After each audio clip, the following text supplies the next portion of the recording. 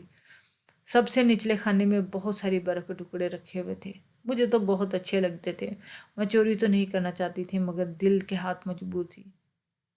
ایک برف کا ٹکڑا جلدی سے اپنی چادر میں چھپایا اور باہر آ گئی۔ یہ مجھے بہت اچھے لگے تھے۔ میں نے سوچا بھی نہیں تھا آج رات کمرے میں اپنے کمبل میں اس برف کو رکھ کر سوؤں گی اور دیکھوں گی کیا محسوس ہوتا ہے۔ اسی دوران مجھے خیال آیا کہ میری یہ اپنی بہن کو کال کرنی تھی۔ میں نے لینڈ لائن سے اس کا نمبر ملایا، کچھ دیر بعد بیل جانے کے بعد اٹھا لیا اور بولی ہیلو۔ میں سے کہا کہ میں بات کر رہی ہوں، تو وہ کہنے لگی اچھا اچھا میری دوست، کیسی ہو تم؟ میں ٹھیک ہوں۔ کیا کہا؟ مجھ سے ملنا چاہتی ہو تو میرے گھر آ جانا، میرے شوہر بھی تم سے مل کر بہت خوش ہوں گے۔ میں نے کہا میں کیا کہہ رہا ہوں اور تم کیا کہہ رہی ہو؟ مگر وہ میری بات سنے بغیر صرف اپنی ہی کہے جا رہی تھی۔ اس نے مجھے اپنے گھر کا ایڈریس لکھوایا اور دھیمی آواز میں کہا سنو، برقع پہن کے آنا اور نقاب کر کے، میں نہیں چاہتی کہ میرے شوہر کو پتہ چلے کہ تم کون ہو۔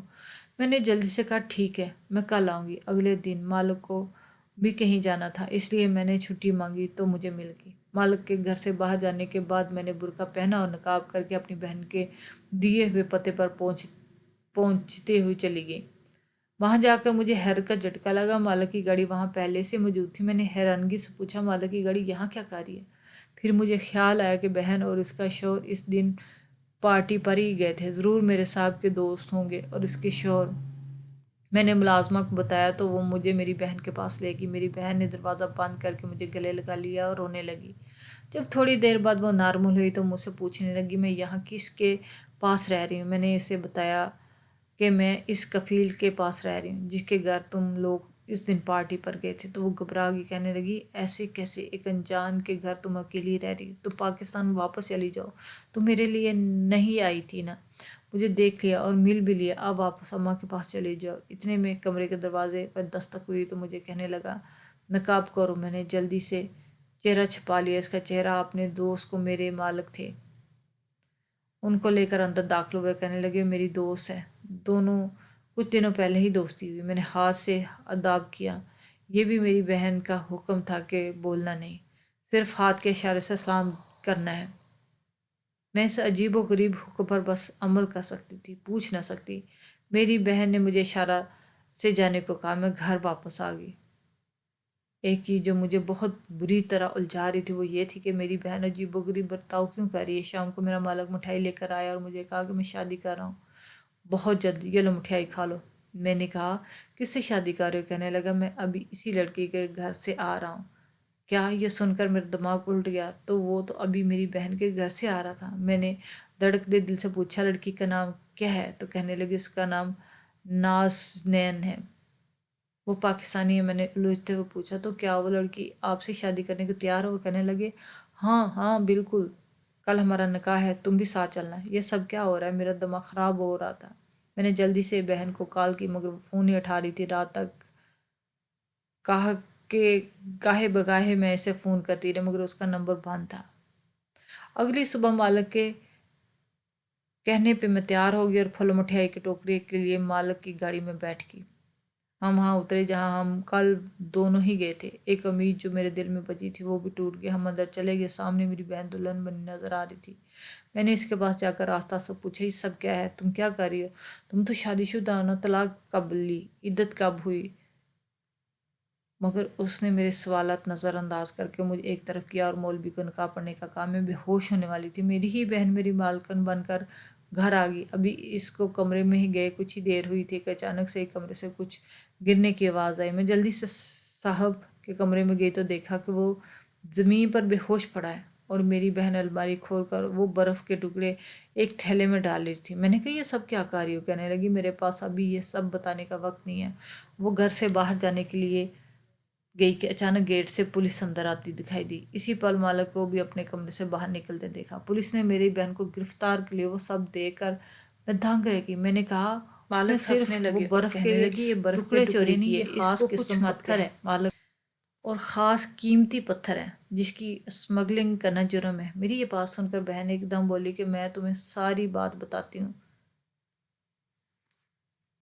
کیونکہ تمہیں ابھی کچھ نہیں پتا۔ میں تھوڑا حیران ہوئی کہ آخر بہن اس راز کو کیسے جانتی۔ تب اس نے بتایا کہ شروع کیا کہ اسے پیسوں کا بہت لالچ تھا۔ ہمارا بچپن بہت کمپلسری میں گزرا، غریب ایسی تھی کہ نہ اکثر فاقوں کی نوبت آتی، اماں گھر گھر کام کرتی، ہم لوگ ایک وقت کا کھانا کھانے کے قابل ہوتے۔ ان حالات کی وجہ سے ہمارے دلوں میں احساس کمتری پیدا ہوئی تھی۔ میں تو کافی حد تک میچور تھی، لیکن میری بہن بہت جذباتی تھی، اس کے دل میں لالچ کوٹ کوٹ کر بھرا ہوا تھا۔ ایک تو بچپن کی تنگ دستی، دوسرا جیسے جیسے بڑے ہو رہے تھے اس کا لالچ تھا۔ اسی وجہ سے اس نے ایک انتہائی قدم اٹھایا۔ میری شادی جب سعودیہ میں ہوئی تو مجھے لگا کہ جیسے اب میں امیر ہو جاؤں گی۔ میں بڑا خوش تھی جب میں نے یہاں اپنے گھر میں ریل پیل دیکھی، لیکن ایک دن میں نے اپنے شوہر کے ساتھ پاس برف کے چھوٹے چھوٹے ٹکڑے دیکھے۔ میں نے انہیں پوچھا تو شوہر بہت غصے میں ہوا، تب مجھے بتانے لگا کہ یہ برف کے ٹکڑے نہیں، ہیرے ہیں۔ ہماری آنکھیں چندیا گئی ہیں کیا؟ تب پتہ چلا کہ میرا شوہر تو ایک اسمگلر ہے اور یہاں کاروبار کرتا ہے، یہاں سے یہ پیش قیمتی ہیرے لیتا ہے اور آگے بیچ دیتا ہے، یہی اس کا ذریعہ معاش تھا۔ میں کافی حیران ہوگی، اور اس کے بعد مجھے میرے شوہر نے اس کام پر لگا دیا۔ میں جتنی بھی لالچی تھی، لیکن میں کبھی یہ نہیں کرنا چاہتی تھی۔ میں نے اسے بہت کہا کہ اب تک جو ہو گیا ہو گیا، لیکن آگے کے لیے ہم توبہ کر لیتے ہیں، لیکن اس نے مجھے مجبور کر دیا، اور آج اس حالات میں ہوں کہہ کر وہ رونے لگی۔ مالک نے کہا کہ میں اسمگلر نہیں بلکہ قانون کا رکھوالا ہوں، اور یہی میری ذمہ داری ہے۔ میں تم لوگوں میں سے رہ کر مجرم کو پکڑنا چاہتا ہوں، کیونکہ یہاں کافی عرصے سے یہ جرم ہو رہے ہیں پر کوئی بھی مجرم ہاتھ نہیں آتا، اس لیے میں نے یہ بیس بدلا ہے۔ میں اسی وقت مالک کے قدموں میں گر گئی اور کہا کہ میری بہن کو معاف کر دے، اس نے یہ سب جان بوجھ کر نہیں کیا۔ میں سب بہن کے ساتھ لپٹ کر رونے لگی، لیکن اب کیا ہو سکتا تھا؟ میری بہن کو عدالت میں پیش کیا گیا اور اس کے خلاف فیصلہ سنایا گیا، اسے قید ہوگی، لیکن چونکہ میری بہن نے یہ سب اپنی مرضی سے نہیں کیا تھا، وہ بحالت مجبوری اس کام میں شامل ہوئی تھی، اس لیے میں نے مالک سے درخواست کی کہ میری بہن کو کم سے کم سزا دلوائے۔ مالک نے ایسا ہی کیا، کیس چلا اور میری بہن کو 5 سال کی سزا ہوئی، جبکہ دوسرے لوگوں کو 20 سال کی۔ کیونکہ سعودیہ میں قانون بہت سخت ہے، میں وہیں رہنے کا فیصلہ کیا جب تک میری بہن وہاں تھی۔ اماں کو میں نے تسلی دلائی کہ وہ اپنے شوہر کے ساتھ خوش ہے۔ میں نے یہی سوچا کہ جب یہاں سے واپس چلی جاؤں گی پھر اماں کو بتا دوں گی، فی الحال ایسے ہی ٹھیک ہے۔